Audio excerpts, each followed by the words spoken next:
I want to bring in David Begnaud, who's inside the courtroom. He's joining us now. David, what can you tell us? Well, it's my understanding, and I was having a really hard time hearing what was happening inside the courthouse, but the jury initially came back and told the judge they were deadlocked, but the judge asked them if a further clarification of law would help. The jury foreman said yes, and so the judge sent them back into their jury deliberation room to continue deliberating. Now, it got interesting about 45 minutes ago because what happened was the judge got two notes. He got a note actually from one of the jurors and then the foreman.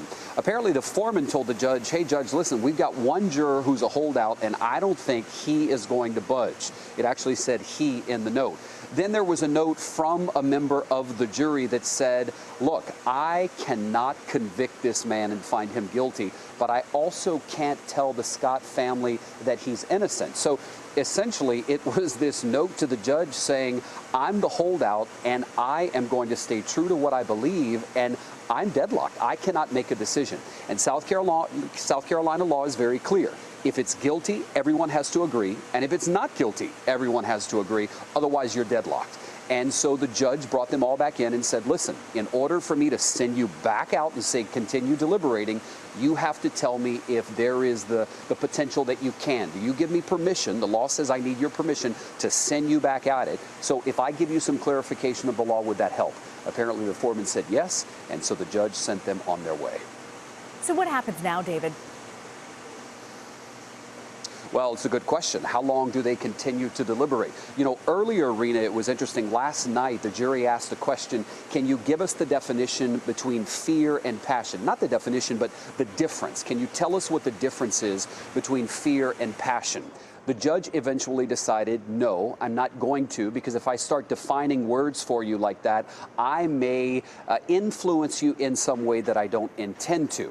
Now the judge is saying, I might give you a little bit more information based on some legal clarifications that can help you. Look, the bottom line is the prosecution, the defense, and the judge wants them to reach a verdict. A hung jury really doesn't help anyone. And the question of would the prosecution retry Michael Slager if the jury wound up deadlocked? Possibly, potentially, but they're not willing to say at this point.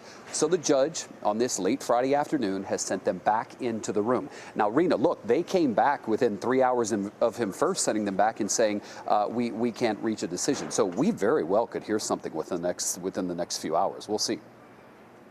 David, it's just a fascinating take in how long, 3 days now that the jury's been working at this. So we know now the judge has sent them back. Typically in the past couple of days, how long has the jury spent? I mean, has it gone into the night? Well, last night it went until I would say about 7 p.m. There was some question as to whether or not the judge was going to make them work even longer into the night. But at 7 p.m. he said, look, I'll wrap you, bring you back tomorrow morning at 9 a.m. A lot of observers here outside the courthouse have been surprised, you might say, as to how long it's taken the jury to reach a decision. Many people within the community are somewhat surprised at how long it has taken. Remember, this is a case that involves a video that many people say had it not existed, this officer may have never been arrested. It's worth pointing out, according to testimony, the officers who initially interviewed Michael Slager bought his story, according to the prosecutor, and this is a quote, hook, line, and sinker. And then they realized there was a video, and that video changed everything. And so you've got, in this southern U.S. community, a white officer on trial for shooting and killing a black man as he ran away from the officer. And remember, these shots were fired as the victim was at least 17 feet away from the officer when he started firing. The man was running away, and he was hit in the back. But on the stand, the officer said he feared for his life. There was some type of altercation, he said, and so that is why he fired his service weapon. Clearly, the jurors... Now, Rena, I also want to point out, apparently the jury foreman indicated that aside from the one holdout juror, the rest of them seemed to be in agreement. That's what we got from the note that the judge read aloud in court. So you've got 11 jurors who apparently are on the same page, whether it's guilty or not guilty. But you've got this one holdout juror who said to the judge, I'm sorry, I cannot change my mind. The question now is, since the judge has sent them back saying, I'll clarify some things for you, will that change the mind of this one holdout juror? David Begnaud outside of the court at the Michael Slager trial in Charleston, South Carolina. Thank you, David. We want to go now to Sam Zanganeh, a former criminal defense attorney who's on the phone. He joins us now. Sir, what can you tell us about this particular case? Well, I mean, first of all, thank you for having me. This is not an atypical situation. This is a media matter where it's a sensitive situation that's occurred during a sensitive time, and to have a jury that has, listen, from what I heard, and I just heard it from you guys right now, the implication was that it was 11-1. You know, to be candid with you, it doesn't matter if it's 11-1 or 6-6. If it's not a majority decision, it's a hung jury. And what happens if in the next few hours or in the next time they reconvene that they still cannot reach a verdict? How long do they sort of allow this to go on? Well, it's a subjective analysis. I mean, pretty much what it is the judge is going to instruct them a few times as to whether, you know, to go back there and to continue their deliberations and their discussions, to keep an open mind and not to be fixed in your position if you hear something that sways you one way or the other. Now, that being said, if after one or two attempts, the jury comes back and lets them know that they're deadlocked, then it's a mistrial, and the entire case has to be retried. And remind me again why this is so critical in South Carolina law, that you have to have consensus, that it can't be just a majority wins type ruling.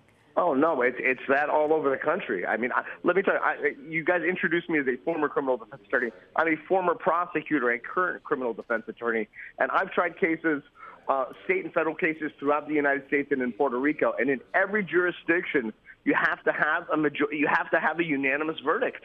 It's not just in South Carolina, it's everywhere. But explain to us why that's so critical in these types of cases. Well, I mean, it's in any kind of case. In the criminal justice system, you have to have a unanimous verdict. For someone to have their rights taken away, and for someone to be put in a situation where they lose their liberty, which was the foundation of how this country emerged, our founding fathers deemed that it was necessary that a jury of your peers unanimously decide that you have broken the law and that the prosecution has convinced them beyond a reasonable doubt that you've done so. It's something that is, one of the foundations of our judicial system. So when you hear about the evidence and the deliberation going on in this particular case, what struck out the most to you when you're talking about the evidence on both sides? What's the strongest case that Slager has, and what's the strongest case for the other side? I mean, listen, I saw the video. I don't know how any police officer or how anybody can justify shooting somebody in the back. I don't see it. I'm a defense attorney, and so when I sit down and I analyze a case, I do it. First of all, I put on my former prosecutor hat, and when after I do that analysis, I put on my defense attorney hat, and then at the end, I put on my regular person hat. And in each situation, in the Slager case, I don't know how anyone can believe that a person that's running away that's completely unarmed from a police officer is a threat. I don't know how this police officer felt that he was in any kind of danger in any way, shape, or form. Now, mind you, I didn't watch the entirety of the trial. I didn't listen to all the 55 witnesses, but I did watch the video. And I think the video is everything in this case. It speaks volumes. Sam Zanganeh, former prosecutor and criminal defense attorney, thank you. Thank you.